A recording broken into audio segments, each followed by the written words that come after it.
السلام علیکم۔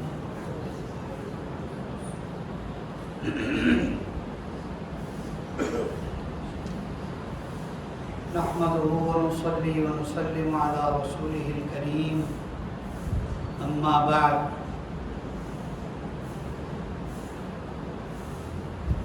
قال الله تبارك وتعالى: اعوذ بالله من الشيطان الرجيم، بسم الله الرحمن الرحيم، لقد كان لكم في رسول الله أسوة حسنة لمن كان يرجو الله واليوم الآخر وذكر الله كثيرا. وقال رسول الله صلى الله تعالى عليه وسلم: لا يؤمن أحدكم حتى يكون هواه تبعا لما جئت به، أو كما قال رسول الله صلى الله عليه وسلم. اللهم صل على سيدنا ونبينا وحبيبنا وقرة أعيننا محمد وعلى آله وأصحابه وبارك وسلم. میرے محترم دوستو، ہمارے اوپر اللہ کے بے شمار انعامات اور احسانات ہیں۔ ان میں سب سے بڑا احسان حضور صلی اللہ علیہ وسلم کی بعثت اور آپ کی آمد ہے، اور اللہ نے ہمیں حضور کی امت میں سے پیدا فرمایا۔ یہ ہم پر سب سے بڑا احسان اور انعام ہے۔ حضور صلی اللہ علیہ وسلم کوئی معمولی شخصیت نہیں ہے۔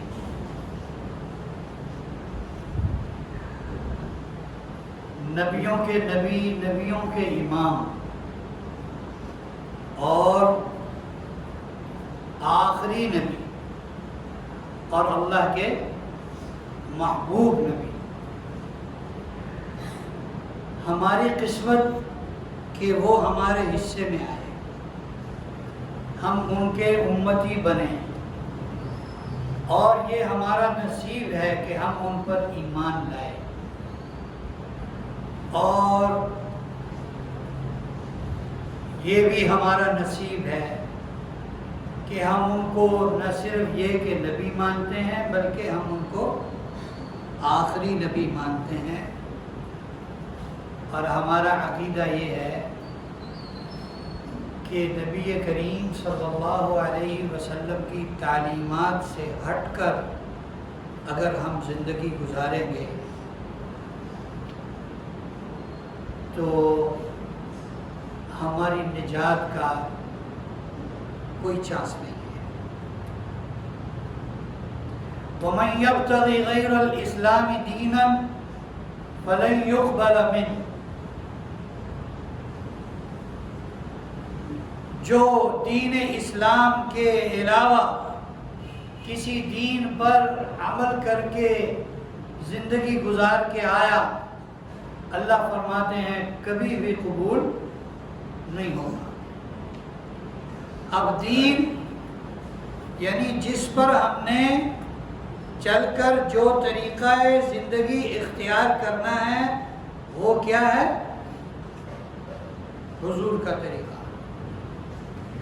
اگر اس طریقے پر زندگی گزاریں گے تو ہماری نجات ہے، اگر اس سے ادھر ادھر ہٹیں گے تو پکڑے جائیں گے۔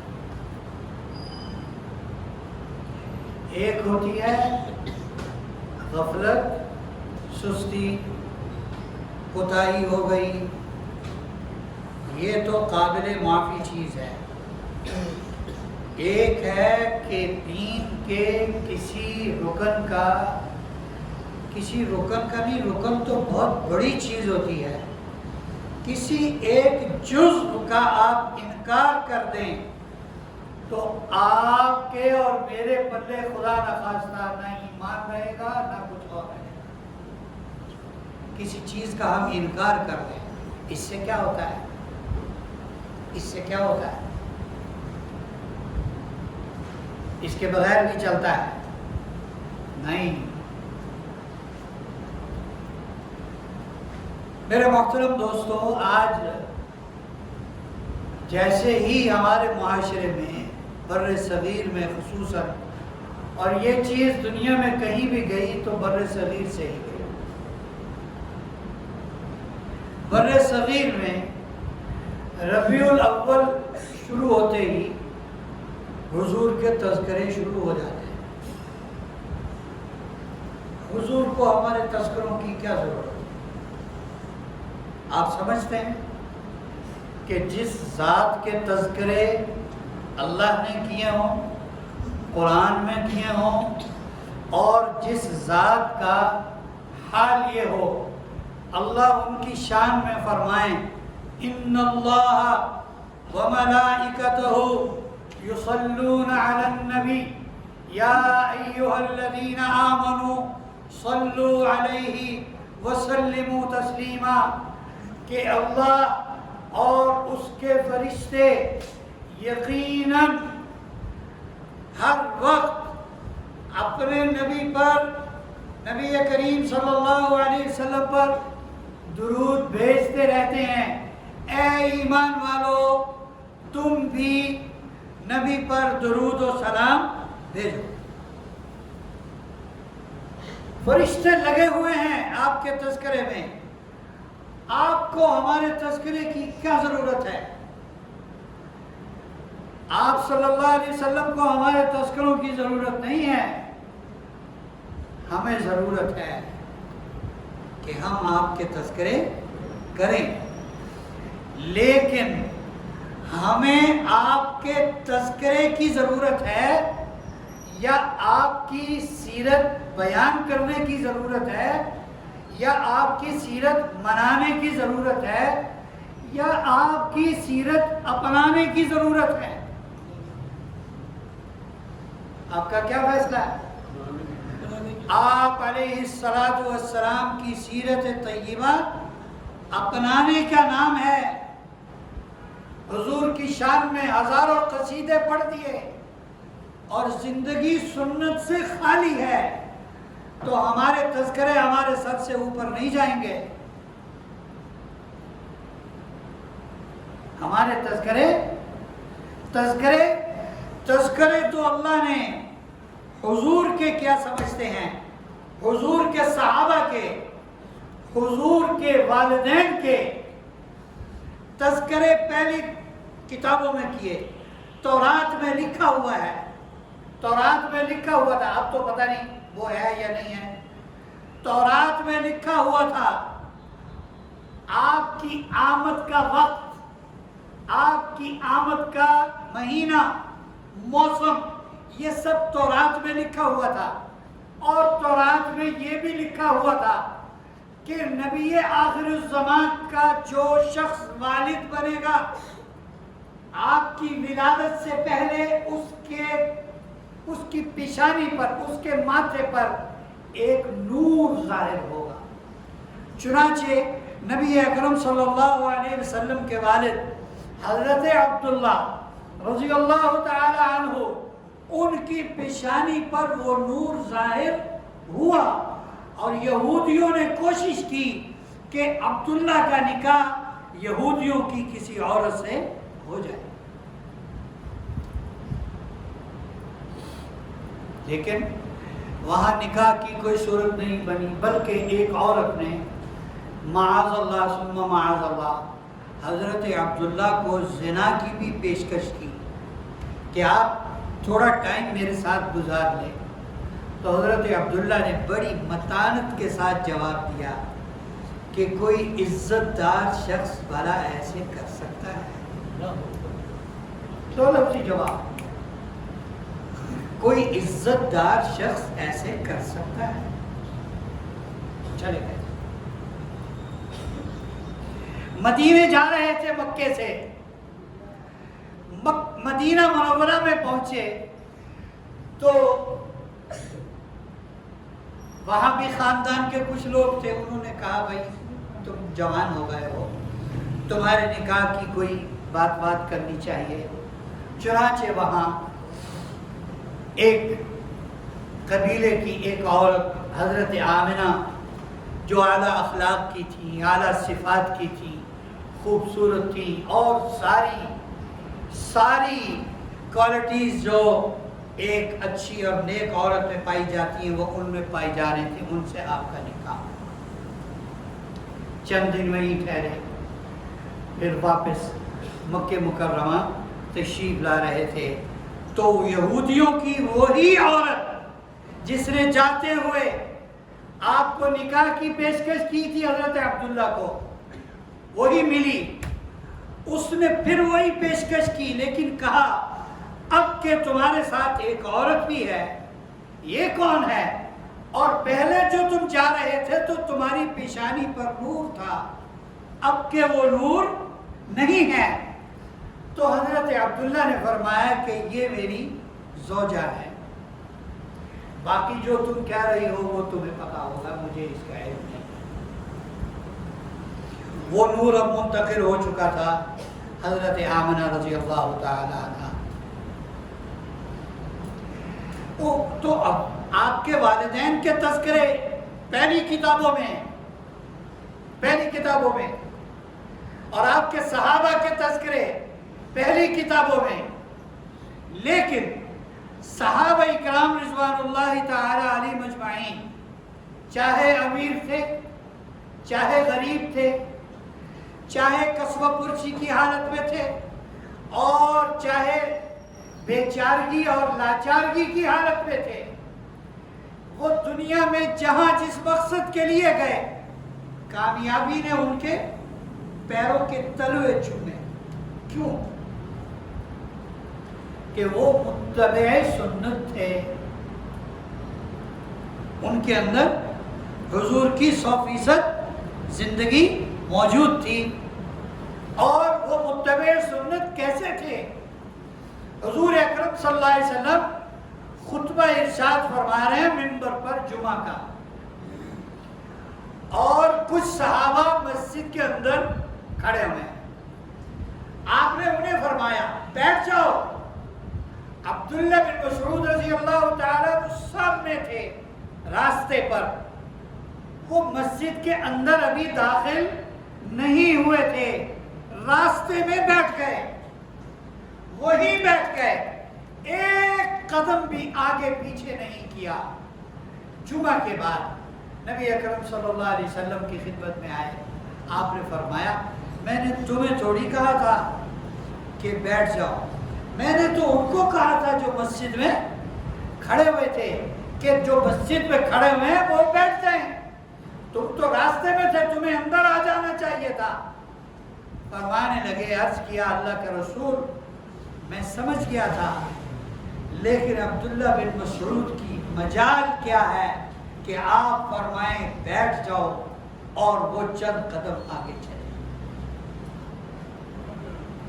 پھر وہ صحابہ جو ایران کو فتح کرنے گئے، ایران اس وقت کا امریکہ تھا، آپ یوں سمجھیں، ایران اس وقت کا امریکہ تھا،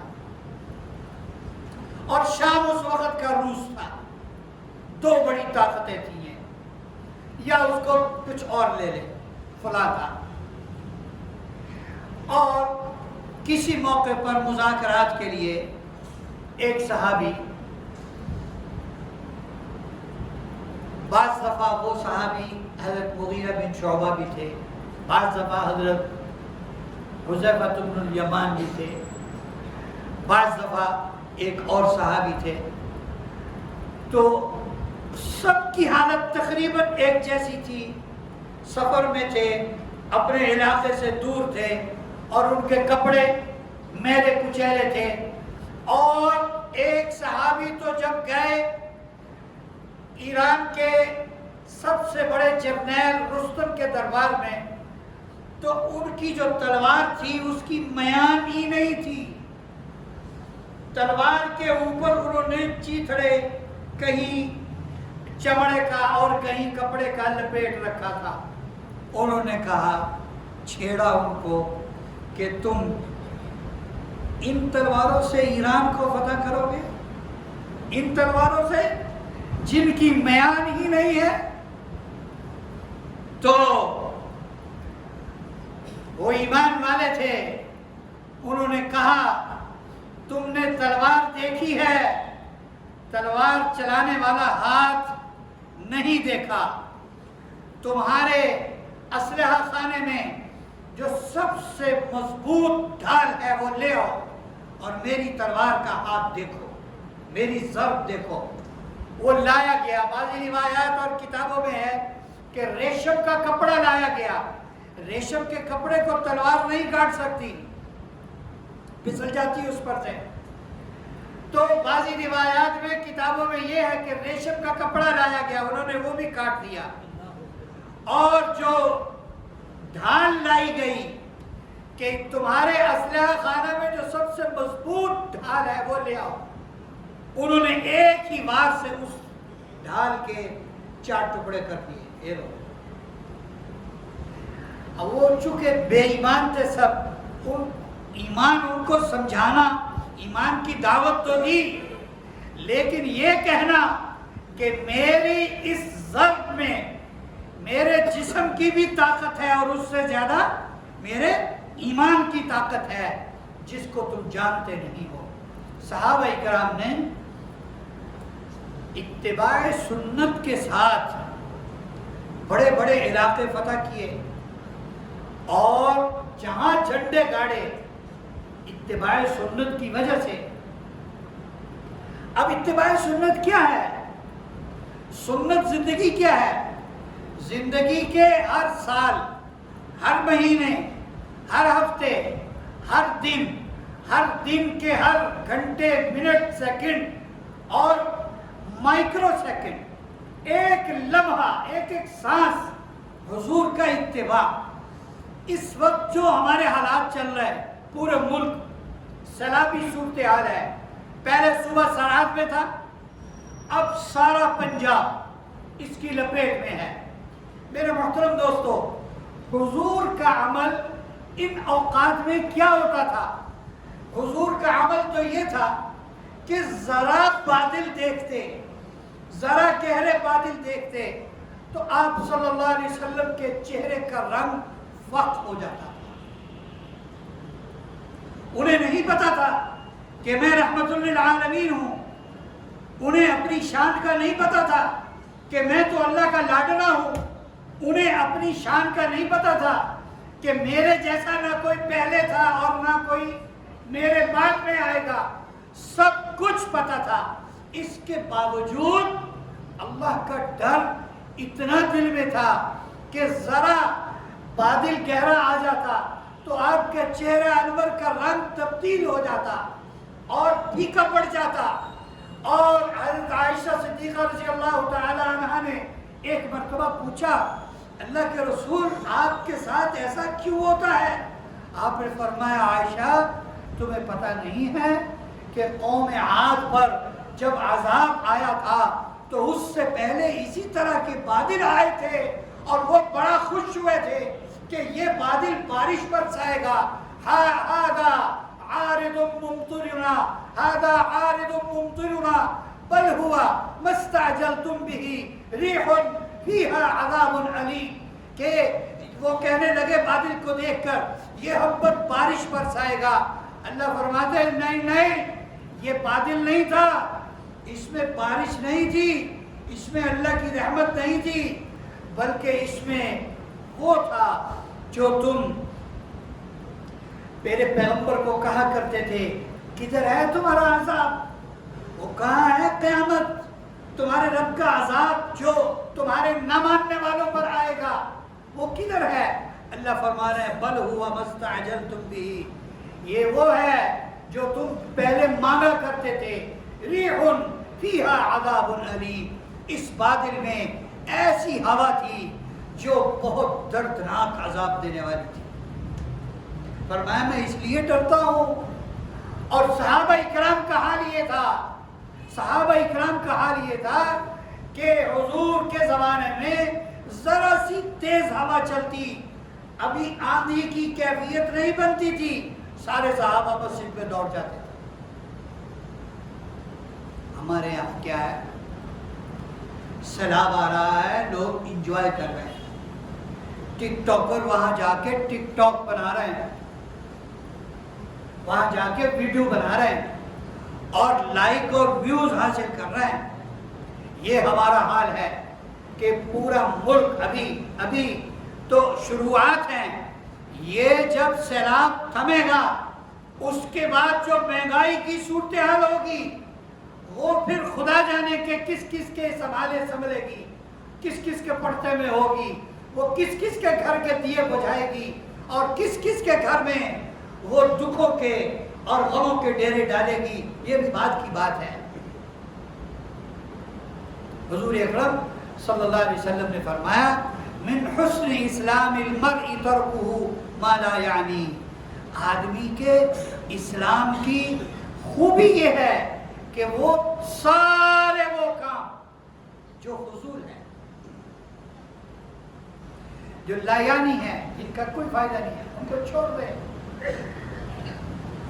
اب جبکہ سیلاب اور طوفان ایک عذاب کی طرح ہم پر مسلط ہے، ہمیں کچھ اور سوچ رہی ہے.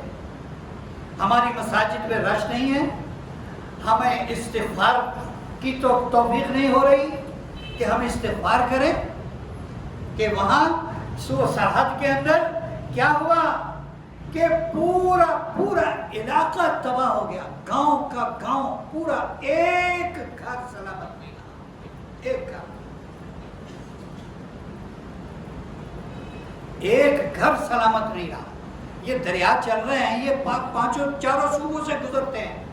ابھی یہ بلوچستان میں جائیں گے کیا حشر کریں گے، سندھ میں جائیں گے کیا حشر کریں گے. اور ہم ہیں کہ غفلت کی چادر اڑے سوئے ہوئے. ہم میں سے ہر ایک کو اپنی فکر ہے، بس گلف شاہ کالونی میں تو کوئی سیلاب کی صورت نہیں ہے، ٹھیک ہے، کوئی بات نہیں. اچھا، پاکستان ہمارا نہیں ہے، پنجاب ہمارا نہیں ہے، بلوچستان سندھ اور دوسرے صوبے ہمارے نہیں ہیں.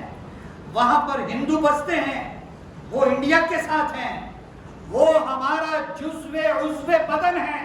حضور اکرم صلی اللہ علیہ وسلم نے فرمایا المؤمنون کجسد واحد، سارے کے سارے ایمان والے ایک جسم کی طرح. ہمارے یہاں سیلاب نہیں آیا تو ہم ان کے لیے تو دعا کریں، اے اللہ ان پر رحم فرما، انہیں عافیت عطا فرما، انہیں نقصان سے محفوظ فرما. استغفار کی یہ حضور کی سیرت ہے، یہ ہے حضور کی سنت، اور یہ ہے اپنانے کی چیزیں، یہ ہیں اپنانے کی چیزیں جنہیں آج ہم چھوڑا ہوئے. فضولیات اور لغویات، فضولیات اور لغویات، فضولیات اور لغویات. بعض گھرانے ایسے ہیں، اللہ معاف کر دے، کہ وہ اپنی ہر خاص اور بڑی ضرورت بغیر دوسرے کی معاونت کے پوری نہیں کر سکتے. اس کا کیا مطلب ہے؟ بجلی کا بل تک وہ جب تک کوئی ان کا ہاتھ نہ بٹائے وہ نہیں دے سکتے، لیکن اس گھر کے 10 سال کے بچے کے پاس بھی اینڈرائڈ موبائل ہے. آپ کا کیا فتویٰ ہے؟ سمجھ لیں آپ سب مفتی ہیں، آپ کا کیا فتویٰ ہے؟ کیا یہ صحیح ہے؟ کیا یہ صحیح ہے؟ ہر فرد کے پاس 10 سال کا بچہ بھی ہے، اس کے پاس بھی اینڈرائڈ فون ہے.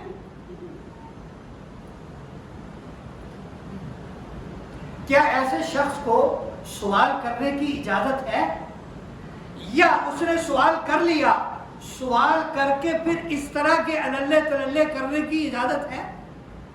شرعاً اس کا یا اخلاقاً، شریعت کو چھوڑے 1 منٹ کے لیے، اخلاقاً اس کا کوئی جواز ہے؟ میرے محترم دوستو، اللہ کی قسم کھا کے کہا جا سکتا ہے ہمارے اعمال ایسے ہیں، ہم میں سے ایک ایک پر تباہی نازل ہو جائے. ہمیں حضور کی رحمت نے بچایا ہوا ہے. وما ارسلناک الا رحمۃ للعالمین، آپ کو اے نبی جی ہم نے تمام عالموں کے لیے رحمت بنا کے بھیجا ہے۔ جبرائیل علیہ السلام سے آپ نے پوچھا، جبرائیل مجھے اللہ نے تمام جہانوں کے لیے رحمت بنا کے بھیجا، اوروں کو میری رحمت سے حصہ ملا ہوگا، تمہیں بھی میری رحمت سے حصہ ملا؟ تو جبرائیل کہنے لگا جی ملا، آپ کی آمد اور بعثت سے، آپ کے نبی بنائے جانے سے پہلے مجھے اپنے انجام کا ڈر لگا رہتا تھا، پتہ نہیں میرا انجام خیر پر ہوگا یا شر پر ہوگا، میرا خاتمہ کیسے ہوگا۔ جب آپ پر قرآن اترا، اللہ نے میری تعریف کی اور میرے لیے اچھے کلمات کہے، تو پھر مجھے پتہ لگا کہ یہ آپ کی رحمت سے مجھے حصہ ملا ہے، اور مجھے پھر یہ یقین اور امید ہوئی کہ میرا خاتمہ اچھا ہوگا۔ جبرائیل حضور کا امتی نہیں ہے، میں اور آپ حضور کے کیا ہیں؟ سگے ہیں، سگے۔ میں اور آپ حضور کے کیا ہیں؟ سگے ہیں، ہم آپ کے امتی ہیں، ہمیں تو بہت حصہ ملنے والا ہے، لیکن ہم وہ منہ لے کر جا سکتے ہیں حضور کے پاس کہ جا کے کہیں میں آپ کا امتی ہوں؟ وہ منہ لے کر جا سکتے ہیں کہ جا کر کہیں حضور میں آپ کا امتی ہوں؟ بعض روایات میں ہے کچھ لوگ قیامت میں حضور کی طرف بڑھیں گے، آپ کے امتی ہوں گے اور آپ کی طرف بڑھیں گے، فرشتے ان کو دھکے ماریں گے، چلے جاؤ، پیچھے ہٹو، تمہارا ان سے کوئی تعلق نہیں ہے۔ آپ علیہ الصلوۃ والسلام ارشاد فرمائیں گے کہ ان کو آنے دو، یہ نشانیوں سے میرے امتی لگ رہے ہیں۔ آپ فرشتے کہیں گے اللہ کے رسول آپ کی امتی تو ہیں، لیکن آپ کے بعد انہوں نے نئے نئے طریقے دین سمجھ کر شروع کر لیے تھے، ان کا آپ سے کوئی تعلق نہیں ہے۔ پھر حضور خود فرمائیں گے سحقاً سحقاً، دفع ہو جاؤ، دفع ہو جاؤ، تمہارا میرا کوئی تعلق نہیں۔ اب آج فیصلہ کر لیں کہ حضور کی سنت پر عمل کر کے مرنا ہے یا دوسروں کے طریقوں پر عمل کر کے مرنا ہے۔ حضور کی محبت دل میں ہے، کہتے ہیں حضور کی محبت دل میں ہے۔ دنیا میں جو سب سے سخت قوانین ہوتے ہیں شاید آرمی کے ہوتے ہیں۔ کوئی پاکستان آرمی کا فوجی بدقسمتی سے اپنی ڈیوٹی صبح جوائن کرے انڈین آرمی کی یونیفارم میں، اس کی کیا سزا ہوگی؟ کیوں نہیں؟ کیا سزا ہوگی اس کی؟ بھائی پڑھے لکھے لوگ بیٹھے ہیں سارے، کورٹ مارشل ہوگا اس کا کہ نہیں ہوگا؟ وہ ہزار کہے میرے دل میں پاکستان کی محبت ہے، کوئی ماننے کو تیار نہیں ہوگا، کوئی ماننے کو تیار نہیں ہوگا۔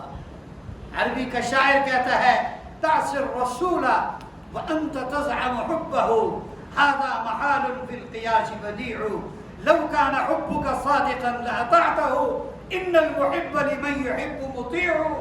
تو رسول کا نافرمان بھی ہے، ان کی سنت کو پس پش ڈالے ہوئے ہے، اور تجھے حضور سے محبت کا دعویٰ بھی ہے۔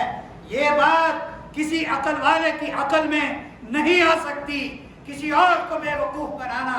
لو کان حبک صادقا لاطعته، اگر تو حضور کا سچا محب ہوتا، حضور سے تیری محبت سچی ہوتی تو حضور کی اطاعت کرتا، تیری زندگی میں حضور کی سنت ہوتی۔